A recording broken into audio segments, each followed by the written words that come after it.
Hi guys, I'm Garen, I'm GD. and this is Investigating Comic Club, where we chronologically read, review, discuss, and rate specific crucial stories of the medium. Indeed, and we hope that you guys will subscribe to become Misfit members of Comic Club yourself. Share your own opinions of the stories in the comments below. Stick around to the end of our conversation for our episodic comic quality poll, and after the Misfit Picture Show's logo for any potential bloopers that the episode could provide. Mr. Garen. Yeah.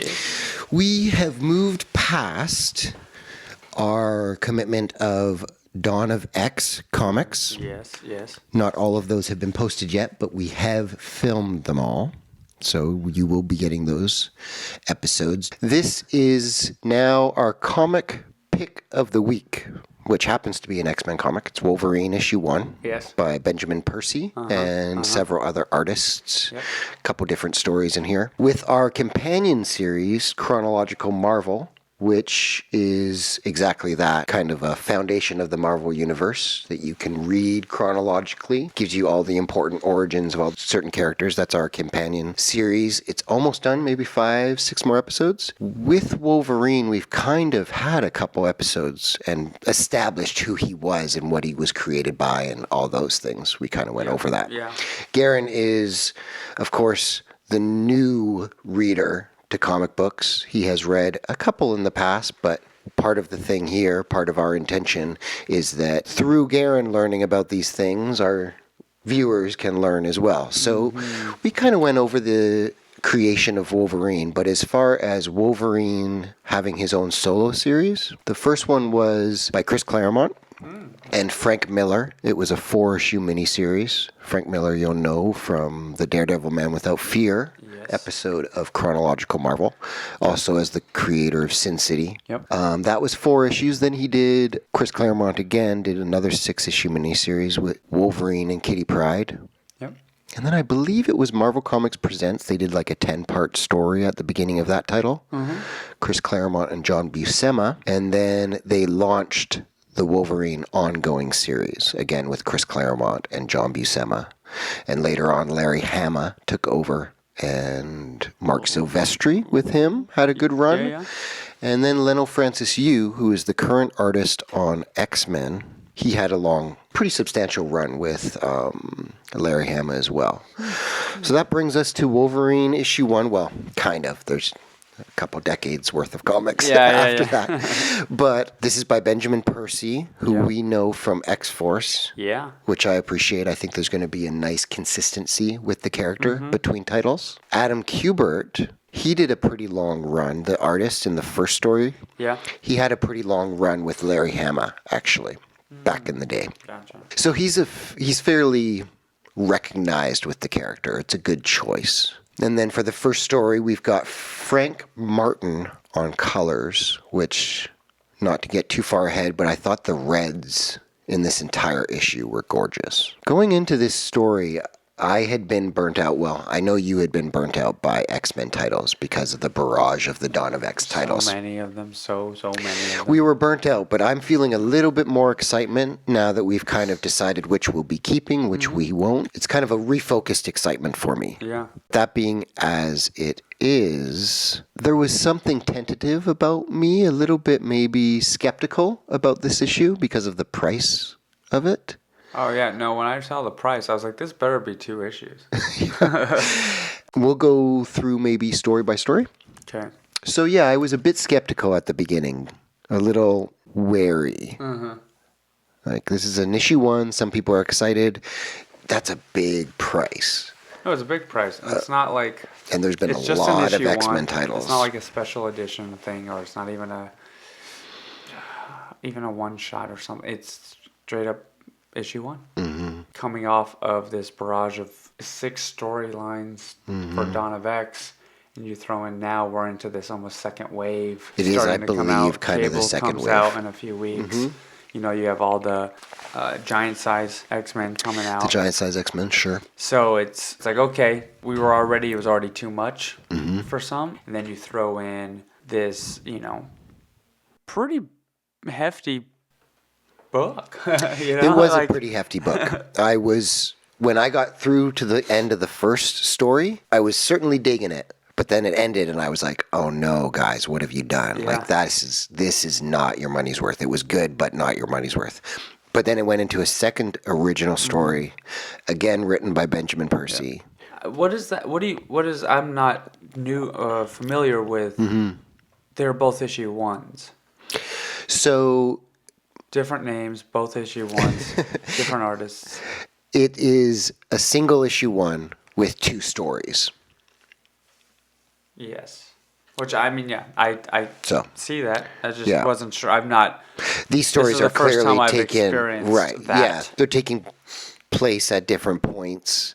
One is clearly happening after another one. We don't know which one is happening first. The first story in this is a cliffhanger. The second one, although it is a cliffhanger, does resolve itself to a point. Yeah. Yeah. Yeah. So it feels like even though the second story came second, it's probably taking place before the first story.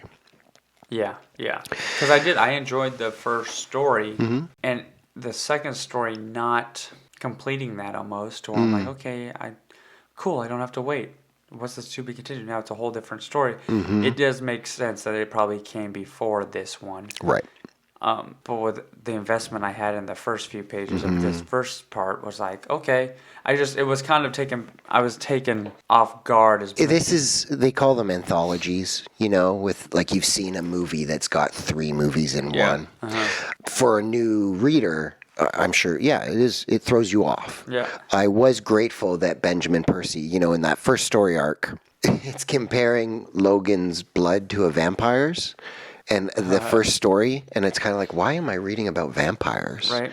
But then for that to kind of actually come back into play in the second story arc, it was a cool connection. There were elements that overlapped, which I appreciate that effort. Yeah, you're right about the reds, though. Oh, man. Gorgeous. I loved. So in this first story arc, we get Logan playing hide and seek with the kids and Jean there, and it's actually pretty charming. A touching little sequence, and then Jean tells him to go ahead and go meet Kate. Yeah. And I enjoyed the conversation between them. Yeah. And I enjoyed Kate mentioning that this isn't you, but you're happy. Yeah. And we were thinking about that. I believe it was X-Men issue 2, where it's like, they're also happy. Yeah. This is going to go terribly awry. Yeah, Something is way off. I smell a big rat. Yeah. And even later in the issue, he says, since Krakoa, I've been a bit off. Yeah. That Mountain Dew. Which, hopped up on the Krakoan Mountain Dew. All the characters are a little off, but it does confirm for us that at least some of the characters, they're not in on it. Yeah. And we've thought that Logan has been consistently doubting or skeptical about Krakoa, and this goes further into that, which I appreciate. I think that's cool. Still not even sure about that prologue. I mean, I get the whole 1 day, 2 day, 3 day leading up into it. So he's walking. So then it jumps back at the end of that first issue of him then meeting up for that cliffhanger. But I'm still just like, wait, but what happened? I still don't know what happened. Right. You don't know what happened. It's like Tarantino, and it stopped halfway through the movie. I'm just like, what is going on? Like, you can't just kill the people who I love the most as far as, the X-Force is what this is. Yeah. A couple things of note. Domino is in X-Force proper has been injured, and half of her has been replaced by Krakoan wood. Also, Kate, her costume, her tattoos, she's got nothing of that. I'm wondering where this in the timeline fits. This might be happening quite a bit before any of those stories. Yeah. See, it's details. I didn't notice that as well. Like, that's a good thing to point out. Like, the tattoos, what timeline. It's cool that it's probably pre a lot of the Dawn of X stuff we've read so far. Yeah, sometimes Marvel, just comic books in general, they will not commit. Like, a lot of fans will say, well, what about this? Where's this in the timeline? And usually the creators or the editors will just say something like, it will all make sense. Because they don't want to say, oh, this issue, the first 3 issues of Wolverine takes place before Marauders issue 1. Because Marauders is on issue 6. Yeah. inevitably those readers will think, so nothing of import will happen in the first few issues of Wolverine. I'll just skip to the next story arc. Yeah, that makes sense. That's why they keep it vague. Yeah. And then after like 12 issues, you figure out where it goes. Gotcha. Same thing with that Fantastic Four X-Men. Oh, yeah. Had Not the knowing same thing. Exactly where. Kate was in her old this costume. Yeah. And Pyro didn't have his skull tattoo. This issue, I think, has a very deliberate pace. In some cases, a slow burn. Uh-huh. It points out, Logan isn't a detective as much as he is a hunter. Yeah. And I think that that's a really cool distinction. Throughout this issue, you can feel that he's hunting. He's not like, he's not a Sherlock Holmes, he's not putting together, like he is more of a sniffer, you know what I mean? Yeah. And following it and tracking it to A, B, and C, it's cool. I don't want to negatively compare it to Marauders, but when the Marauders kind of talked about that cult of X, Sebastian gets out of the portal and he kind of throws these people aside and in a sentence says they're a cult. And we're like, oh, that's kind of interesting.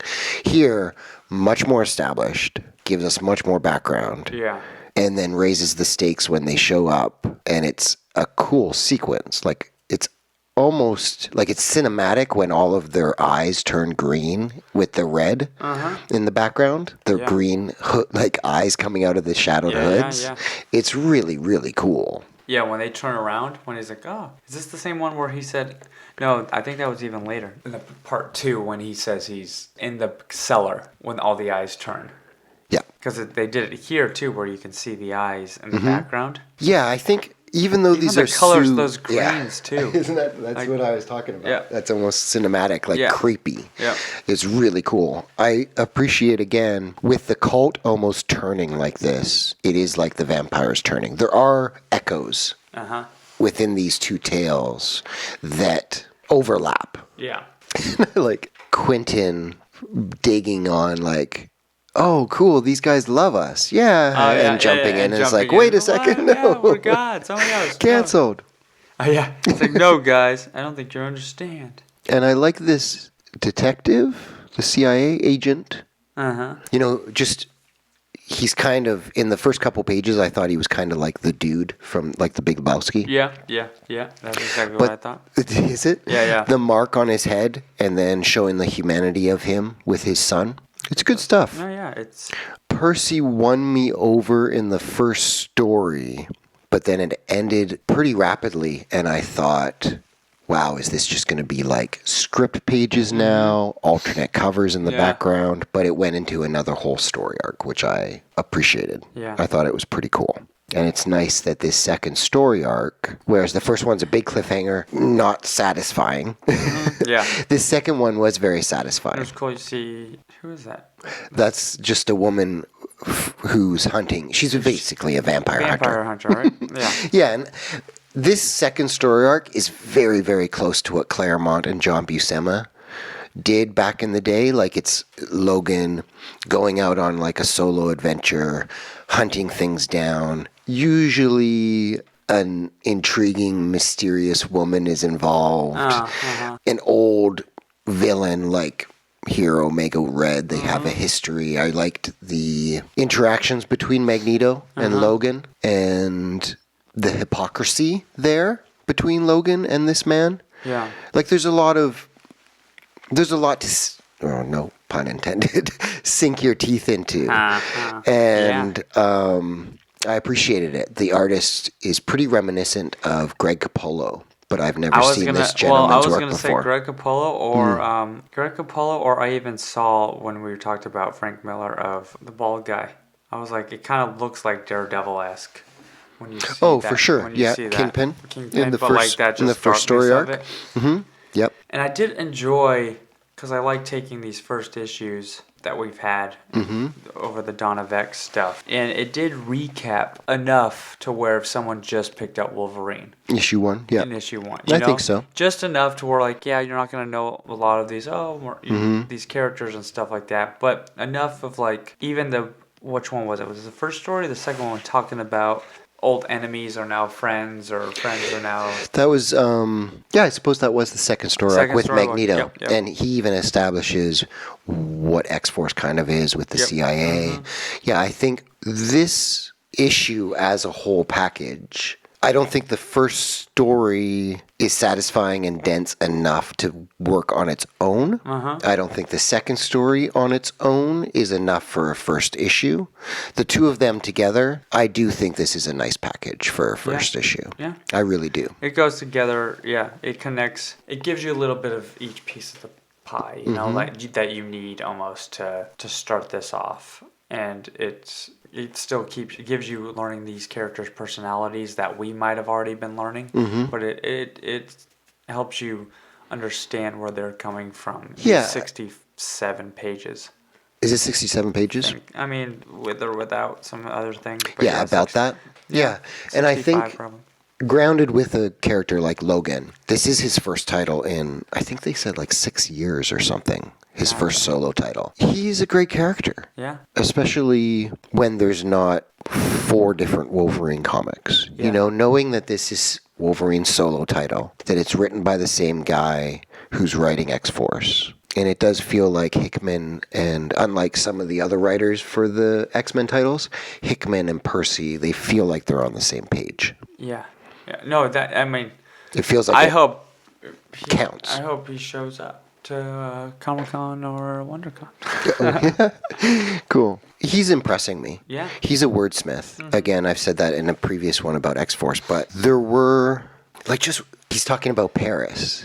Paris kisses your cheek as it picks your pocket. No, and that line, I mean, it's poetry. It's poetry, really pretty. Yeah. And I've been to Paris, and that's exactly what it is. Like, it's the most beautiful town, beautiful city, beautiful. You're seeing all these things. You know, you've seen them in all the movies. Yet it is where, like, the top pickpocketers in the world are. It is perfect for Logan to think it, too, because he's got this, like, almost samurai wisdom and history. You know, it's like a blunt, to the point.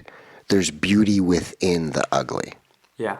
And truth. Yeah. You know, he says, he's talking about Omega Red. He says he's sick down to his marrow.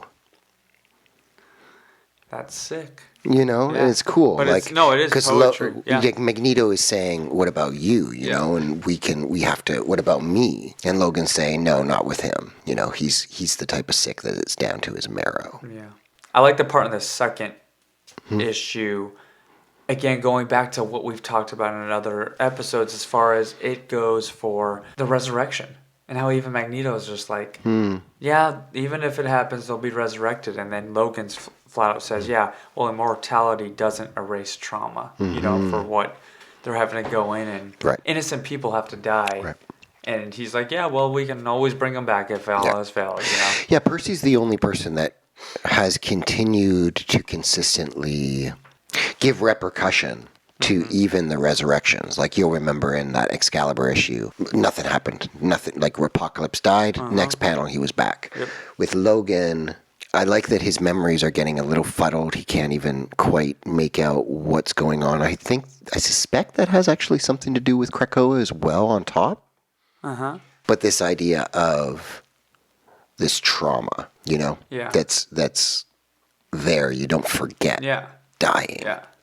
Having that deepness with it where you don't forget it, and yet he still has this happiness to him. Yeah, When did that come out? I feel so lost. Wolverine the Long Night? So Wolverine the Long Night, I did mention it.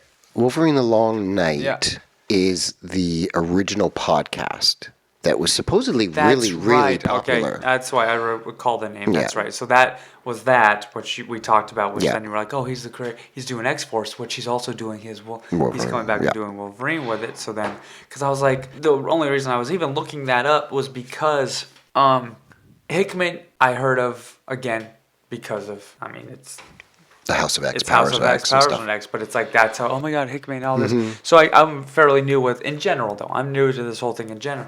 But having me be a first-time reader and having be connected to a writer so much as far as almost like new, almost like towards like I haven't heard any. There's no preconceived notions of like, oh, this Hickman, oh, he's a great writer. Okay, cool. Oh, he lives up to his standards. Percy, I didn't have any of that. Right.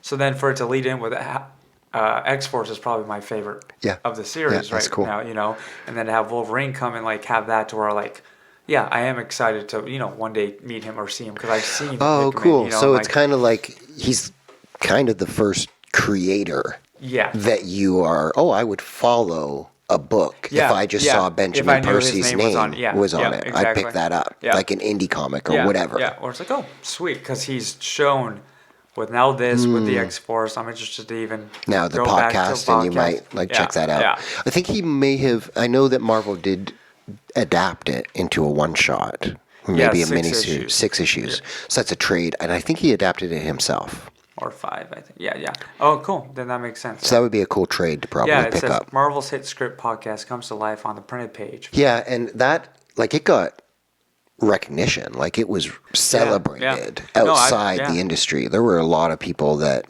really don't read comics or the characters. They were like, oh, Wolverine, that's neat. But they heard about that and they listened to it and they said it was awesome. Which is even crazier because you can get all 6 issues for $3.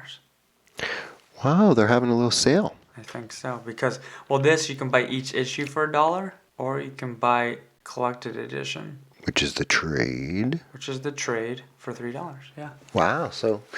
Hey guys, if you enjoyed this, and if you're reading X-Force, the trade paperback of Wolverine... The Long Night adaptation.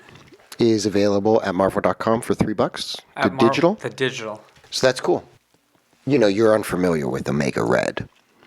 Yeah. Did you get enough? I'm unfamiliar, but a little bit in this other stuff I think I've been reading with X-Force and stuff and different, and also even Wolverine. I feel like I've seen Omega Red. I think, so on top of the comics that we're doing, you're reading X-Force Omnibus. And actually, it's just cool that that X-Force is the standout one because you've just been reading the X-Force by chance. And I think there was a 3 or 2 issue story arc with Cable where he took on Omega Red. That's probably where you know him from. But from this, you kind of just get a sense, he's a parasite, like a vampire kind of. That was pretty cool. But what really kind of excited me was the thought of, wow, is Wolverine going to fight Dracula? Is it going to be Wolverine versus Dracula at some point? And I'm in. The first thing that Percy is going to write it. The first thing that I read when I did that, when he came into picture as far as Dracula and this, I was like, I feel like I just. So on top of X-Force, I had Garen read, there's a pretty cool trade paperback called The Rise of Apocalypse. And in that is Apocalypse's origin, Mr. Sinister's origin, and the final story arc is Apocalypse versus Dracula. And is that what you were thinking of? Yeah, that's what I thought of when that happened. I was like, I just read this. I didn't know that they were going to go there at the end when they were like... No, I didn't. It's like saying the other names. Yeah, and then it ended with Dracula. Yeah. It was cool. Yeah. It's one of those... I hope they do a worthy cover because I could see myself wanting a Wolverine versus Dracula poster. Oh, that'd be cool. That'd be really cool. It's just cool. Yeah. And then at the end, having that come in more as far as Omega Red kind of being like an... And now Omega Red is, a secret agent. Yeah. Sleeper agent. Sleeper, yeah. In Krakoa. Which is nothing that we... For Dracula. Which actually throws things around because knowing that this... Who knows where this is in the whole world of story arc of it all. And we're all thinking, there's got to be an inside guy. There's got to be this. This has nothing to do with what any of our ideas of an inside guy would have been. And now it has to do with Omega Red and Dracula. And even that side, inside man. Where it's like, we got to worry about all this other stuff going on. But little do you know, it's also this over here that we have to worry about. Which I applaud for Percy. Again, there are other series within the Dawn of X where you can kind of say... Hickman is probably saying, here, you guys can do whatever you want with this. You can do with whatever you want with this. This is the whole world I've created. Here's the Bible. Yeah. A writer like Percy, within that Bible, I'm going to bring vampires. And actually, not just vampires, I'm going to bring Dracula into that. It's like, okay, I want to know if he, like, and I'm wondering, someone's got to ask it, like, when you went to Hickman to ask if you could bring Dracula into the story mix, were you afraid? Were you, like, was he initially I hope that they just, okay? like, gave each other 5. Yeah. You know, it's fun. Yeah. It's totally fun. It's like, hey, is everything on par? Are you keeping all the characters right? Are you keeping... Cool, whatever. And, you know, this sexy vampire hunter, Oh, yeah. I could totally see Logan and her having a nice time that will probably end in tragedy. Yeah. She'll probably become a vampire after he falls in love with her. Yeah. He'll have to kill her. That's what he does. That's trials and tribulations of But being I'm going to Logan. enjoy the journey. Yeah. I mean, when I first saw her, I was like, it looks like Captain Britain's fucking sister. Right, You know, Betsy. like, Betsy, you know, like just the outfit. I'm like, where are we again in this? Yeah. Where are we in Paris? Are we in... And then that's what I was like, okay. But it is actually a super cool design. The cross. She's got the stake. She's got her UV gun. It's cool. I'm totally... You know, this... I was skeptical, like I said. But this issue won me over. And I more than want to read issue 2. Issue 2. Coming at you hot. We already read issue 2, actually. We read 1 and 2. No. No, I know. It's only 1 issue.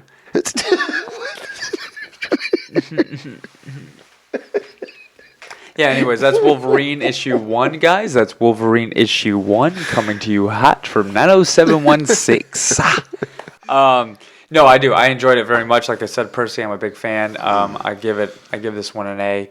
I give both of these an A. I think they go together more as an A. I feel like I would give maybe part 1 an A, even with the cliffhanger, more than maybe the part 2 even. Cool. But them going together, it fits for giving it an A. What'd you give? Excellent. I mean, yeah. So you are certainly going to be on board for issue 2. Yeah, issue 2. Well, I'm looking forward to you telling me what you think of The Long Night. Yeah, I hope you'll check that out, because I would love to just purchase that right now for $3. I will give this an unexpected A. Yeah, no, I was when I saw skeptical. the price, I was like, I was so mad. I was like, this thing better. I was waiting to be done with it before I even started, and I've been like, did that feel like 2 issues to you? No, I was skeptical. Oh, wow, okay, cool. That was wow. All right. And I think there's potential for others to be underwhelmed by the issue. Yeah, I'm but interested to I see just what think people think. Yeah. He's a good storyteller, Yeah. and this is an excellent comic book, and I'm in it. So yeah, if you guys read it, let us know what you think. Comic quality poll, put it in the comments. If you haven't read it and you go out to read it because of our review, let us know that too. Like, let us know if we persuaded you or vice versa or something like that. Because And if hopefully at that point you enjoyed it, if not, let us know. Yeah, let us know either way. But And like why. that way, because we understand now at a point in this whole Dawn of X, not everybody is jumping on board to go out and get the latest comic, which is sad, but it's still it's They put themselves yeah, in that there's position. just too much, so we get that. But conversate in the comments about what you get out of it and what you like the most. We do appreciate everything so far that we've heard from everybody who comments on our videos. And if you guys like to only listen to podcasts, like maybe while you're driving in the car or even at work, we're available on all major listening platforms.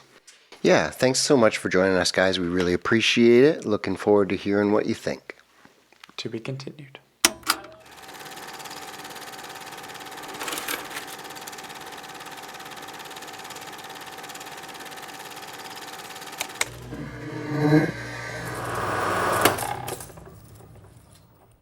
What'd I just get done reading? Sinister? Oh, yes. There's... How long is this video? God, Gary, don't you have to go to bed? We're almost at 40 minutes. Jesus. Anywhere that any podcasts are available to be on. No. There goes our sponsorship.